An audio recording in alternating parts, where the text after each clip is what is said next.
म्हटलं लावू मसाला आणि विकला जाईल आपलं वृत्तपत्र.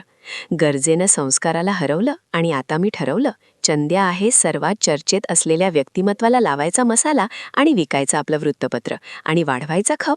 पण खोटं लिहायला ही काहीतरी तर लागेलच ना, नाहीतर 2 दिवसांनी आपल्याच वृत्तपत्रात आपलाच माफीनामा छापण्याची वेळ येईल. ठरवलं की शोधू काही मिळतं का. पण कुठून सुरू करायचं चंद्या अभियान? तर उत्तर होतं शाळा आणि कॉलेज. शाळा तर शिकलाच असेल आणि ऐकला आहे, वकील आहे, इंजिनियर आहे. आता हल्ली भरोसा नाही, डिग्र्याही विकत घेतात लोक. पण हा कशाला विकत घेईल? दिल्ली धमकीत की देईल? PhD भेटेल तर इंजिनिअरिंग आणि वकिलाची काय लागली? हल्ली गुन्हेगारांना काही शक्य नाही आणि वकील आणि इंजिनियर अशी कामं करता का? आणि करत असले गुन्हे तरी बदनाम होता का ते? सामान्य माणूस आहे का की काही न करता होतो बदनाम? हा बदनाम झालाय पण सामान्य नाही, हा तर आहे गुन्हेगार. पण प्रयत्न करायला काय हरकत नाही. जमलं तर घेऊ फारकत. या विचारापासून काहीतरी दुसरे पाहू. आता फ्लॅटमध्ये राहतोय तर भाड्याने राहू का मरून जाऊ? फ्रस्ट्रेट करते ना जीवन. नसला पैसा की जीवन विचारते की आप जिएगा कैसा. म्हणून पाहिजे असतो पैसा. पैसा ये पैसा नाही कोई ऐसा. मनोरंजन आहे म्हणून बरे आहे, नाहीतर जगणं कठीण झालं असतं. मग म्हटलं मेघना उठ, काय मनोरंजन करते? बसली तर तुझं भाग्यही बसेल, लाग कामाला.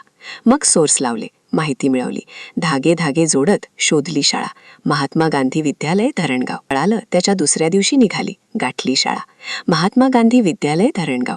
गाठली शाळा, पण कोण देणार माहिती? फक्त शिकत होता पुरेसा नाही, वकील होता का इंजिनियर होता तेही कन्फर्म नाही. आता शाळा तर गाठली होती, तिथेही काही कमी गोंधळ नाही. काय सत्य आणि काय असत्य? एक म्हणतो हा वकील आहे आणि दुसरा म्हणतो इंजिनियर आहे. नेमका काय आहे म्हणून विचारू कळत नव्हतं. खरोखर शिकला की नाही हे कळत नव्हतं. पण आले होते.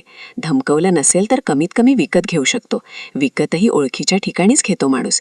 म्हटलं तसं तरी हाताला लागतं का? काही. पण कोण सांगेल कळत नव्हतं. तरी विचारलं, विचारपूस केली, पण कोणी चंद्याला ओळखत नव्हतं. कोण ओळख दाखवेल गुन्हेगाराशी?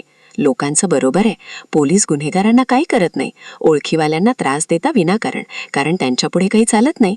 मी स्वतःशी, काय मूर्ख आहेस तू मेघना, आली मोठी लेखिका. खरं लिहिता का कोणी? की त्यांनी लिहिले असेल, पण शाळेत प्रवेश केल्यापासून एक गोष्ट खटकत होती. पाणी पिण्याच्या कूलरवर अप्पा उर्फ चंद्रकांत पाटील. मी सूत सोडायचा प्रयत्न केला. कोण मायबाप? पोराचं नाव चंद्या ठेवलं, चंद्रकांत असेल. आता मग म्हटलं चंद्रकांत नावाने विचार. मी पुन्हा विचारपूस सुरू केली. यावेळेस चंद्रकांतबद्दल विचारत होती. पहिले विचारलं होतं लोकांना, त्यामुळे माझ्यामध्ये इंटरेस्ट घेत नव्हते. पण एक शिपाई आला, त्याकडे पाहून वाटलं तो सांगेल काहीतरी. गेली त्याच्याजवळ.